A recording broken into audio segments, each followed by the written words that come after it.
Good afternoon, everyone. We have a lot of news today, and I have quite a few announcements for you, so let's get to it. First, on behalf of the President and the White House, we express our deepest condolences to the family of New York police officer Islam, who made the ultimate sacrifice in defense of his fellow New Yorkers. As the funeral services are held in New York City today, everyone at the White House is keeping the officer's family, friends, and fellow NYPD law enforcement officers in our thoughts and prayers. The President has always, and will always, proudly stand with our men and women in blue. May God bless Officer Islam and the other individuals who were tragically killed in this senseless act of violence. In other news, President Trump's working visit to Scotland was a huge success. In less than 48 hours, President Trump brokered the biggest, most impactful trade deal in history and prevented a war in Asia for the second time since he took office. We have never had a president who wields the full power of the United States to negotiate good deals for our country and its people like President Trump. This is what maximum leverage looks like. On the peace front, President Trump helped deliver an immediate and unconditional ceasefire between Thailand and Cambodia. The two countries were engaged in a deadly conflict that had displaced more than 300,000 people until President Trump stepped in to put an end to it. The president spoke directly on the phone with the acting Prime Minister of Thailand and the Prime Minister of Cambodia to inform both leaders that unless they brought their conflict to an end, there would be no trade discussions or agreements with the United States. Almost immediately afterward, a peace was brokered that will save thousands of lives and allowed for trade negotiations with these countries to resume, and they have. The president has now ended conflicts between Thailand and Cambodia, Israel and Iran, Rwanda and the Democratic Republic of the Congo, India and Pakistan, Serbia and Kosovo, and Egypt and Ethiopia. This means President Trump has brokered, on average, about one peace deal or ceasefire per month during his 6 months in office. It's well past time that President Trump was awarded the Nobel Peace Prize. I know the topic of Israel is on everyone's mind. I have an update from Special Envoy Steve Witkoff, who I got off the phone with this morning. Special Envoy Witkoff and Ambassador Huckabee had a very productive meeting with Prime Minister Netanyahu and other officials today in Israel on the topic of delivering much-needed food and aid to Gaza. President Trump is a humanitarian with a big heart, and that's why he sent Special Envoy Witkoff to the region in an effort to save lives and end this crisis. Tomorrow, Special Envoy Witkoff and Ambassador Huckabee will be traveling into Gaza to inspect the current distribution sites and secure a plan to deliver more food and meet with local Gazans to hear firsthand about this dire situation on the ground. The Special Envoy and the Ambassador will brief the President immediately after their visit to approve a final plan for food and aid distribution into the region, and we will provide more details for all of you once that plan is approved and agreed on by the President of the United States. On the trade front, the President secured a historic trade agreement with the European Union that puts America first and fundamentally strengthens the economic relationship between the two largest economies in the world. This deal delivers on two of President Trump's core promises on trade, supercharging America's manufacturing capacity and opening up foreign market access to American businesses. The deal guarantees that American businesses will have unprecedented levels of access to the European Union markets to export our American-made goods. Also, as part of this agreement, the EU will purchase $750 billion in U.S. energy to strengthen our energy dominance, reduce European reliance on adversarial sources, and narrow our trade deficit with the EU. The EU will also make new investments of $60 billion in the United States, in addition to the more than $100 billion the EU companies already invest in the U.S. every year. All of these massive purchases and investments will happen by the end of 2028.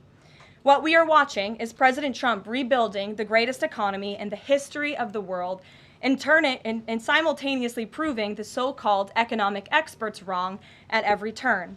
Media pundits said a trade deal with the EU this monumental and beneficial to America would be impossible, but President Trump made it happen.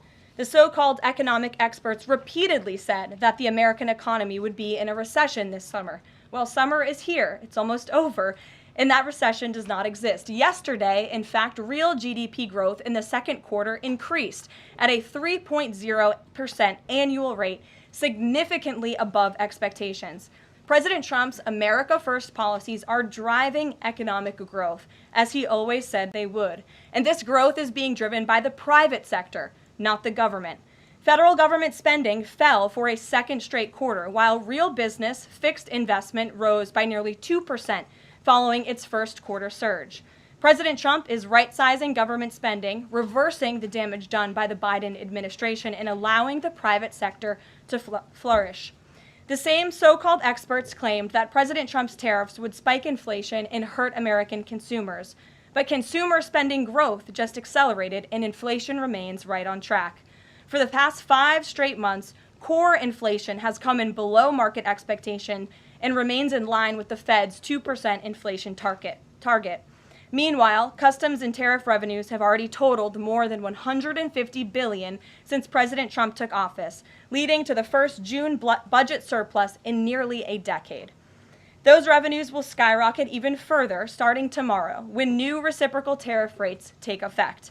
President Trump is restoring America's economic sovereignty by reducing our reliance on foreign countries, boosting investment in the U.S. to the tune of trillions of dollars, and creating hundreds of thousands of high-paying jobs for the American people. With America finally put first on trade and the largest middle-class tax cuts in history and other pro-growth provisions of the One Big Beautiful Bill beginning to take effect, the American economy will boom like never before over the course of the next 3.5 years, thanks to the president's vision. Finally, as you all know, the president signed an executive order earlier this year to solve the problem of exorbitant pharmaceutical pricing. According to recent data, the prices that Americans have been paying for brand name drugs are more than 3 times the price other similarly developed nations pay. The president is determined to solve this problem and took further action today. He has signed 17 letters to pharmaceutical companies' CEOs. And I would like to read you one of these letters to the CEO of Eli Lilly. All of these letters will be provided to you following this briefing. This is to the CEO of Eli Lilly from the President of the United States. On May 12, 2025, I signed an executive order delivering most favored nation prescription drug pricing to American patients to stop global freeloading and guarantee that Americans pay the same prices enjoyed by other developed nations. Right now, brand name drugs in the United States are up to 3 times higher on average than anywhere else for the identical medicines. This unacceptable burden on hardworking American families ends with my administration. Most proposals the Trump administration has received to resolve this critical issue promised more of the same, shifting blame and requesting policy changes that would result in billions of dollars in handouts to industry. Moving forward, the only thing I will accept from drug manufacturers is a commitment that provides American families immediate relief from the vastly inflated drug prices and an end to the free ride of American innovation by European and other developed nations. Accordingly, I'm calling on Eli Lilly and Company and every manufacturer doing business in our great country to take the following actions within the next 60 days. Extend the most favored nation pricing to Medicaid, guarantee most favored nation pricing for newly launched drugs, return increased revenues abroad to American patients and taxpayers, provide for direct purchasing at most favored nation pricing. The President's team, including Secretary Kennedy and Administrator Oz, stand ready to implement these terms. The President expects to further engage with them immediately in good faith to deliver relief for American families. Make no mistake, a collaborative effort towards achieving global pricing parity would be the most effective path for companies, the government, and American patients. But if you refuse to step up, we will deploy every tool in our arsenal to protect American families from continued abusive drug pricing practices. Americans are demanding lower drug prices, and they need them today. Other nations have been freeloading on U.S. innovation for far too long, and it is time they pay their fair share. I look forward to your binding commitments to each of these goals by September 29th, 2025, and my team stands ready to assist with implementation questions. Thank you for your immediate attention to this vital national priority. Signed, President Donald J. Trump. Again, to the CEO of Eli Lilly, this letter in its form has been designed for each of the 17 major drug and pharmaceutical companies in the United States, and we're happy to provide you the full list. And I believe you will see all 17 letters popping on Truth Social very shortly, so you can look out for those, and I'm happy to take any further questions. Before we get to questions, I do have one other announcement from the White House and from the President. We are proud to announce that the construction of the new White House ballroom will begin. For 150 years, presidents, administrations, and White House staff have longed for a large event space on the White House complex that can hold substantially more guests than currently allowed. President Trump has expressed his commitment to solving this problem on behalf of future administrations and the American people. The White House is one of the most beautiful and historic buildings in the world. Yet the White House is currently unable to host major functions, honoring world leaders in other countries without having to install a large and unsightly tent approximately 100 yards away from the main building's entrance. The White House State Ballroom will be a much-needed and exquisite addition of approximately 90,000 total square feet of innately designed and carefully crafted space with a seated capacity of 650 people, which is a significant increase from the 200-person seated capacity in the East Room of the White House. In recent weeks, President Trump has held several meetings with members of the White House staff, the National Park Service, the White House Military Office, and the United States Secret Service to discuss design features and planning. President Trump has chosen McCreary Architects as the lead architect, which is well known for their classical architectural design and based right here in our nation's capital. The construction team will be headed by Clark Construction, and the engineering team will be led by AECOM. The project will begin in September 2025, and it is expected to be completed long before the end of President Trump's term. President Trump and other donors have generously committed to donating the funds necessary to build this approximately $200 million structure. The United States Secret Service will provide the necessary security enhancements and modifications. The White House ballroom will be substantially separated from the main building of the White House, but at the same time, its theme and architectural heritage will be almost identical. The site of the new ballroom will be where the small, heavily changed and reconstructed East Wing currently sits. The East Wing was constructed in 1902 and has been renovated and changed many times, with a second story added in 1942. White House Chief of Staff Susie Wiles has provided the following statement. President Trump is a builder at heart and has an extraordinary eye for detail. The President and the Trump White House are fully committed to working with the appropriate organizations to preserve the special history of the White House while building a beautiful ballroom that can be enjoyed by future administrations and generations of Americans to come. In the White House, we will continue to provide the American public and all of you in the press with updates on this project at whitehouse.gov/visit. And if you go there shortly, you will be able to see renderings and visuals of what this ballroom will look like, both the exterior and the interior. I have provided some photos for all of you in the room today. This is the interior of the ballroom space. It's quite beautiful. And then this is the exterior of the ballroom space. As you can see, it will come off of the executive mansion as it sits today, and the East Wing will be modernized and renovated. We're happy to answer any further questions on that, Jennifer. Since you're so eager, I will go to you, but first, as always, I want to start with our new media seat, Ben Weingarten. Why don't you go ahead, Ben? Thank you. In light of the release, the declassification of the annex to the Durham report today, beyond any potential prosecutions, the outcomes of which will likely be uncertain, what does the President believe justice for Russiagate ought to entail? Might it include restitution for those whose lives were upended as a consequence of Russiagate, and perhaps a major reorganization of the national security apparatus?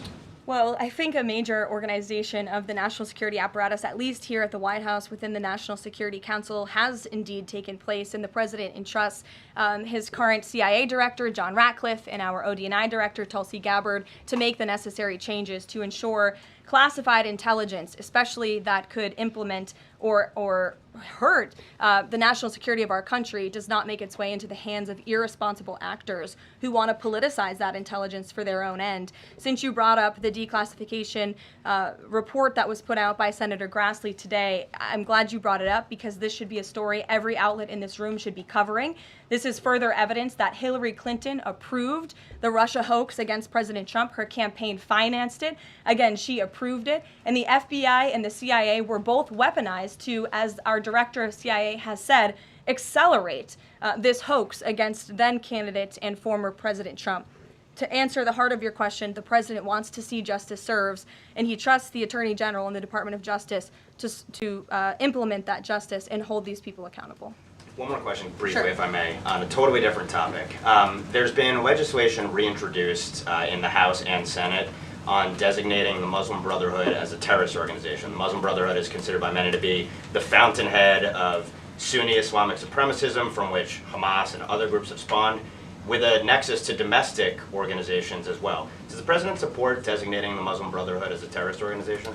Frankly, I'm not sure because I haven't talked to him, and I would never want to get ahead of the National Security Council on specific designations. It sounds like something this administration would support, but we can get a firm answer for you. How's that? Thank you. Thanks for being here. Jennifer, go ahead. Eager beaver today. How much of the East Wing will be torn down? The entire East Wing or just parts of it? So the East Wing is going to be modernized. The necessary construction will take place. And for those who are housed in the East Wing, including the Office of the First Lady, the White House Military Office, the White House Visitors Offices, those offices will be temporarily relocated while the East Wing is being modernized. And then on Israel-Gaza, there are some reports that negotiations with Hamas might not be continuing. Did you get any updates from Steve Witkoff on that? I did. Special Envoy Witkoff is actively talking with our counterparts in Israel about that, and he wants to give some grace to the president so he can fully brief the president on what he's learning on the ground in both Israel and Gaza. But the president put out a very strong statement on Truth Social this morning, which I'm sure you saw, and he said the quickest way to end this entire conflict, the humanitarian crisis that we've seen, and the crisis in Israel that of course started on October 7th when Hamas brutally kidnapped and raped innocent Israelis, that terrible terrorist attack, is for Hamas to surrender, to release all of the hostages, and to end this conflict. And that's what the president wants to see. He's made that very clear. But the special envoy will be in Gaza tomorrow, as I shared with you previously. Josh. Can you give us a little more clarity on the tariff timing? You said that the reciprocals will take effect tomorrow. Yes. Does that include the new auto rates, for instance, on Japan, Korea, the EU? Is this all coming effective tomorrow? So some of the countries you just mentioned, Japan, South Korea, they have bespoke trade deals that the president cut, which, just to backtrack for a second, Josh, we promised that the president would negotiate with countries all around the world to cut tailor-made trade deals depending on those countries' challenges, how badly they've ripped off the United States of America and our manufacturing industry and our workforce in the past. And he has done that. Of our 18 major trading partners, 2/3 of those trading partners have a deal. We've sent out 17 letters to countries around the world. And the rest of those countries that either do not have a deal or have a letter, they will be hearing from this administration by the midnight deadline tonight. So yes, tomorrow, August 1st, the reciprocal rates will be going into effect. If more deals are cut between now and midnight, I will never count out the president. You've seen him do it before. He cut 3 deals in one day very recently. So we'll see what happens. I do know foreign leaders are ringing his phone, realizing this deadline is a real thing for them tomorrow, and they're bringing offers to the table. We were reporting that the president plans to meet David Solomon of Goldman Sachs today. Can you say what they'll discuss, if anything, in that meeting? I won't discuss the president's private meetings from this podium, and it hasn't taken place yet unless he gives me liberty to do so. And finally, have you talked with the president about his position on the stock trading ban bill before Congress? He obviously had pretty loaded comments about Senator Hawley. There's some reporting that they've since spoken. What is his position on the current status of that bill? The president has spoken to Senator Hawley, who called him, and the president took that call. As the president said in the Roosevelt Room yesterday, conceptually, he of course supports the idea of ensuring that members of Congress and United States senators who are here for public service cannot enrich themselves. And the reason that this idea to put a ban on stock trading for members of Congress is even a thing is because of Nancy Pelosi. I mean, she is rightfully criticized because she makes, I think, $174,000 a year, yet she has a net worth of approximately $413 million. In 2024, Nancy Pelosi's stock portfolio, this was a fascinating statistic to me, grew 70% in 1 year in 2024, and her portfolio outperformed every single large hedge fund in that same year, and even more than doubled the returns of Warren Buffett's Berkshire Hathaway. So I think the president stands with the American people on this. He doesn't want to see people like Nancy Pelosi enriching themselves off of public service and ripping off their constituents in the process. As for the mechanics of the legislation and how it will move forward, the White House continues to be in discussions with our friends on Capitol Hill. Emily, in a new seat today. Thanks, Caroline. I wanted to ask about this report that the president wants to host a G20 meeting at Trump Durrell. How is he going to do that, considering all the preparations that have been going on in South Africa? And also, would that be seen as his businesses possibly profiting from hosting this kind of meeting? I would reject that premise entirely. We have announcements and details forthcoming on the G20, but my understanding is no firm announcement is ready to be made at this time. I did see the report, but we're not in a place to confirm it just yet. Michelle?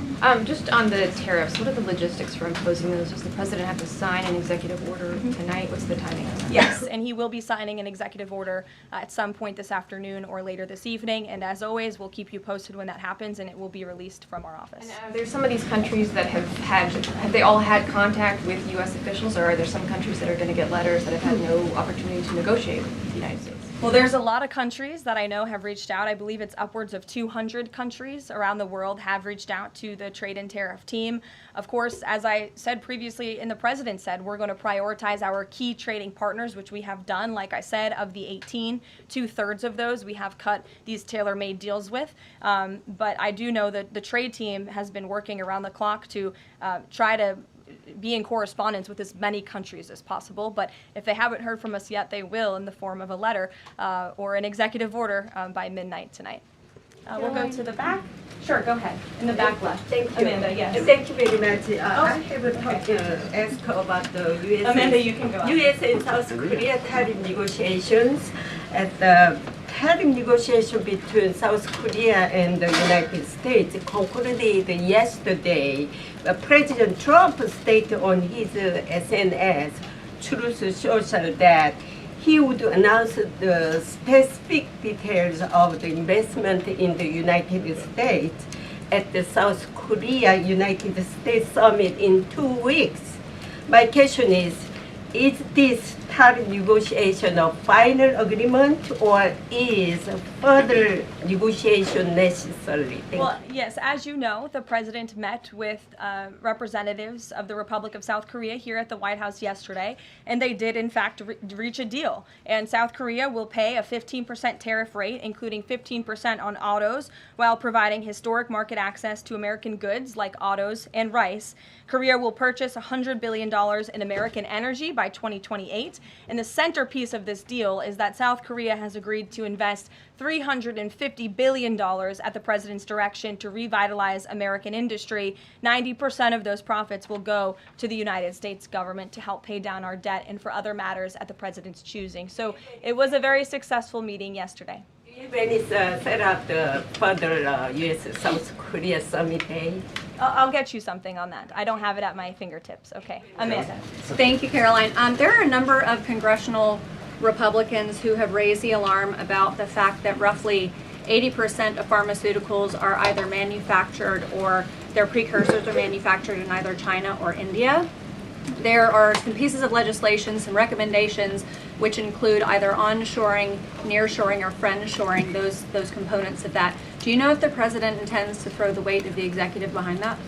I don't have any updates for you at this time. I do have an update on our EU trade deal. I stand corrected. It's not $60 billion in investments. It's $600 billion in investments. I want to make that very clear. And I personally watched the president behind closed doors with the European president in Scotland negotiating this deal. And he got the most juice out of that squeeze that he could. And he was constantly looking out for America's interests. So I just wanted to clarify that one point. Deanna. Thanks, Caroline. For the countries that don't have a deal yet, should we be looking at the April 2nd chart at all? Or is he negotiating and talking about having a set tariff rate, 10%, 20%? Those discussions are taking place with the trade team today, and again, we'll provide further guidance with that executive order once it is signed, and the answer to that question will be in that executive order. Is he looking to provide any more extensions today after his phone call with Mexico? Is there any other conversations like that? I do know that other foreign leaders around the world have reached out, and if the president decides to share the conclusions of those calls with all of you, he will do so himself. But I do want to reiterate what the president said about Mexico. Mexico is still paying tariffs. They're paying a 25% tariff on fentanyl, 25% tariff on cars, a 50% tariff on steel, aluminum, and copper. And additionally, Mexico has agreed to immediately terminate its non-tariff trade barriers, of which there are many. And as the president said, we will continue to talk to Mexico over the next 90 days with the goal of signing a larger trade deal.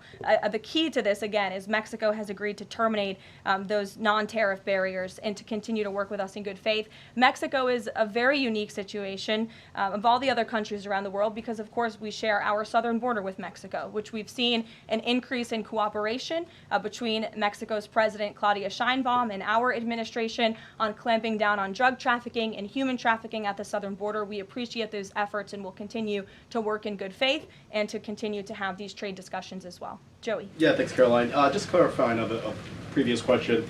President Trump has indicated he's been looking at either 15% or 20% baseline universal tariff. Has he landed on one of those yet? I won't get ahead of the president on that baseline announcement. And then secondly, what did Treasury Secretary Bassett mean yesterday when he called the new Trump accounts for newborns a, quote, backdoor to privatizing Social Security? Does the administration view this new Trump accounts as a way to, in the long term, perhaps privatize Social Security? What the Secretary of Treasury was saying and what this administration believes is that these Trump newborn accounts, which is an incredibly creative and great provision that was in the One Big Beautiful Bill for newborn babies and families and future generations of Americans, will help supplement, not substitute, Social Security. The Trump administration is wholeheartedly committed to protecting Social Security. The president did it in his first term. He's doing it again in this term. But these newborn accounts are another revenue stream for young people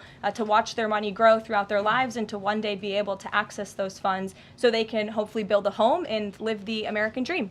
Jake. Just one follow-up on tariffs and then one not. Is the president at all considering extending the August 12th China deadline at all? Is that in consideration?